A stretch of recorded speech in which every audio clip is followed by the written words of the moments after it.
That bargain spaghetti sitting smugly in your cupboard, the one you grabbed without thinking. It's probably not real pasta, not even close. What you're boiling is aggressively bland, structurally useless wheat sticks engineered for speed, not eating. Sauce slides off it like rain on plastic. It collapses, turns gluey, or snaps for no good reason. And the worst part is you were meant to trust it. Before we start naming names and exposing 5 UK supermarket pastas that absolutely deserve to be called out, hit subscribe. This is a full teardown of what's really in your trolley and how to stop buying fake pasta ever again. 1. Tesco Everyday Value Spaghetti. This is the pasta equivalent of wet cardboard dressed up as dinner. You know the one? Bottom shelf, 75 pence. Beige packet, pretending nothing bad could possibly be hiding inside. You toss it into your trolley thinking, it's just spaghetti. How wrong could it go? Catastrophically wrong, it turns out. The first red flag shows up before the water even boils. The strands are freakishly thin, not elegant thin. Weak, anemic, almost translucent. They look like they'd snap if you breathe too hard. That's because they're rushed through production at obscene speed. High heat, ultra-fast drying, zero patience. The outside hardens while the inside never properly forms. Structurally, it's a disaster waiting to happen. Then comes the cooking. Follow the packet time and you're rewarded with something truly insulting. The outside turns limp and gluey while the center somehow stays crunchy. Not al dente. Crunchy. It's the culinary equivalent of biting into a pencil wrapped in wallpaper paste. Try shaving a minute off and it flips straight into brittle nonsense that shatters when stirred. There is no sweet spot. None. This pasta does not want to be eaten. And then there's the sauce situation. Or lack of one. The surface is slick, shiny, and unnaturally smooth. That's Teflon extrusion doing its dirty work. Sauce doesn't cling, it actively escapes. You stir everything together and watch the pasta sit there naked while the sauce slumps sadly at the bottom of the pan, like it's given up on life.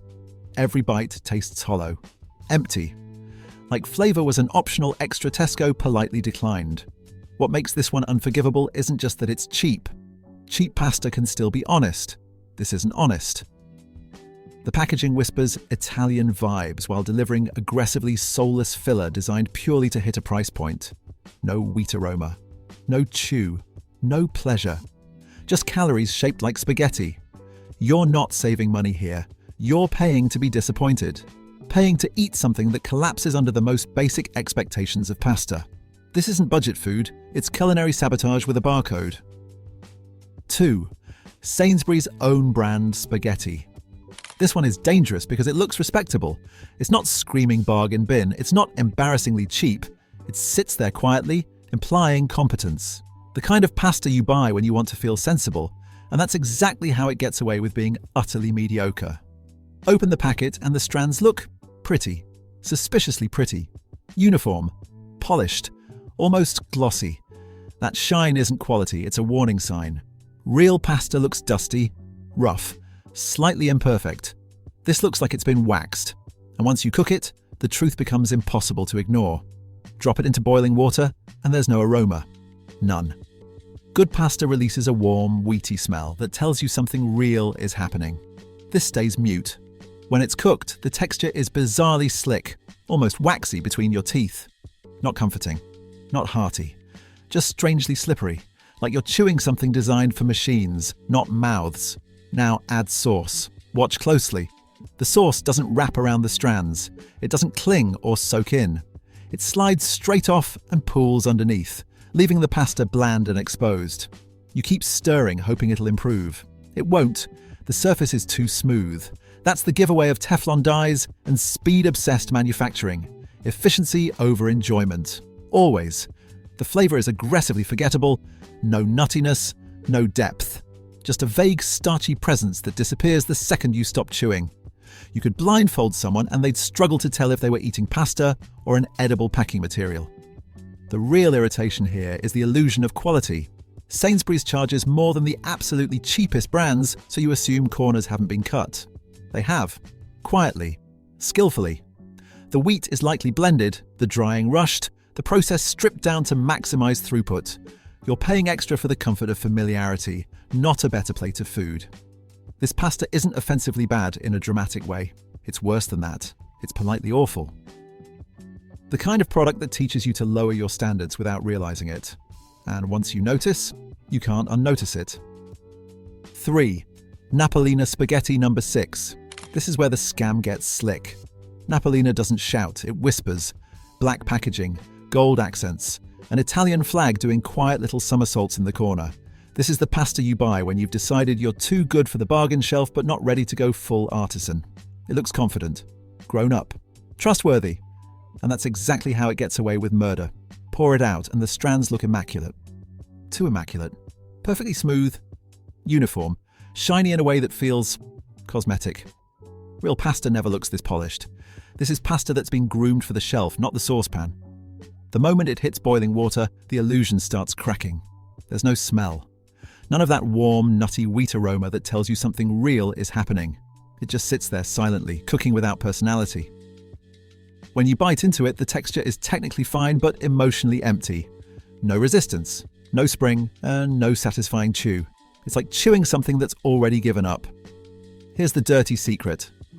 Napolina's standard spaghetti is made using the same industrial shortcuts as much cheaper brands. Teflon dyes, high-speed drying, wheat chosen for cost and consistency, not flavor. That silky surface everyone mistakes for quality, that's exactly why the sauce refuses to stick. You twirl your fork and the pasta comes up bare, while the sauce slumps at the bottom of the bowl like it's embarrassed to be there. The genius of Napolina is psychological. They don't sell better pasta, they sell reassurance. You pay more, so your brain assumes you're eating better. But nutritionally and structurally, this isn't doing anything special. It's middle-of-the-road pasta wearing a tailored suit. All images, no depth. Even worse, Napolina knows exactly what it's doing. They also sell a bronze dye range, which quietly admits the regular stuff isn't great. But here's the kicker. That bronze dye version costs noticeably more, and even then, it still struggles to match brands that have been doing things properly for generations. You're paying a premium to escape a problem Napolina created in the first place. This pasta isn't catastrophic like Tesco's, it's more insidious. It trains you to accept mediocrity while feeling smug about it. It's the culinary equivalent of paying extra for bottled tap water with a nice label. Once you notice the trick, the magic evaporates, and suddenly that black and gold packet looks cheap in a way money can't fix. 4. Sainsbury's Red Lentil Penny. This isn't pasta, it's a protein supplement wearing a fake moustache. Sainsbury's Red Lentil Penny sits there glowing orange, screaming virtue. High protein, gluten-free, clean eating energy. It promises redemption for your carb-loving sins. And people buy it thinking they're upgrading their diet without sacrificing pleasure. That's the lie.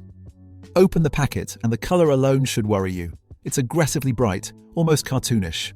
Once cooked, that color fades into something dull and lifeless, like it's embarrassed by what it's become. There's no comforting smell, no warmth. Just the faint reminder that you're boiling legumes, not dough. Now the texture.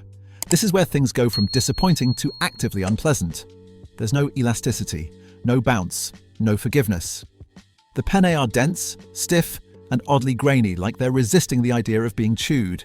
That's because lentils don't contain gluten, the thing that gives real pasta its structure and joy. So manufacturers patch the gap with processing tricks, gums, and precision cooking instructions that collapse if you blink at the wrong moment. Cook it a second too long and it turns mushy and sad. Pull it early and it's stubbornly undercooked, like biting into chalky pebbles. There's no flow state here, no rhythm. You're babysitting a product that punishes you for expecting it to behave like pasta. And yes, it's high in protein, impressively so. Almost aggressively, a normal portion delivers an absurd amount, which sounds great until you realize eating a full serving feels like a chore. Heavy, filling in the wrong way. The kind of fullness that makes you question your life choices. What makes this one especially sneaky is the language. It's sold as pasta, shelved next to pasta, cooked like pasta. But it doesn't eat like pasta. It doesn't perform like pasta. It doesn't emotionally register as pasta. Calling it that is legal, sure. Honest? Absolutely not. This product isn't evil, it's just misplaced. If you want lentils, eat lentils. If you want pasta, this will only frustrate you. The real damage is that it convinces people healthy eating has to feel like punishment. That flavor and texture are optional if the macros look good enough. Good pasta doesn't need to apologize for itself. This one does. Loudly. 5.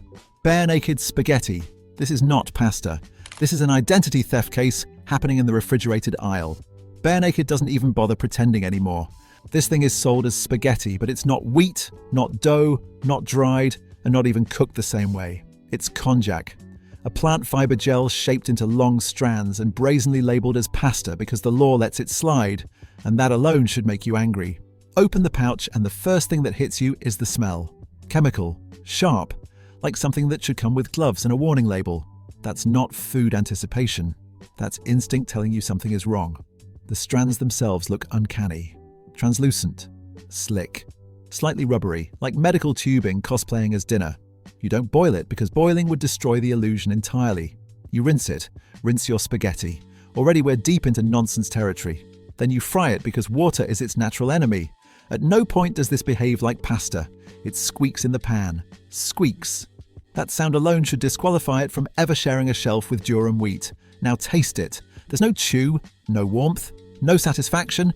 Just a hollow, jelly-like resistance that feels deeply wrong in your mouth. Sauce doesn't cling. It sits on top like a jacket on a coat hanger. Every bite tastes like whatever you poured over it, minus the comfort, minus the pleasure, minus the reason pasta exists in the first place. Here's the part that really twists the knife. Bare Naked markets this as freedom. 0 carbs, almost no calories. Eat as much as you want. But that's not abundance. That's deprivation dressed up as a loophole. You're not enjoying food, you're negotiating with it. This is what happens when diet culture completely forgets why people eat. And the legal trick is infuriating. European regulations allow products made from other ingredients to be labelled as pasta, so Bare Naked grabs that technicality and runs wild with it. Konjac is not grain. It has none of the structure, none of the starch behaviour, none of the emotional payoff of real pasta. Calling this spaghetti is like calling a cardboard cutout a chair, because you can technically sit on it once.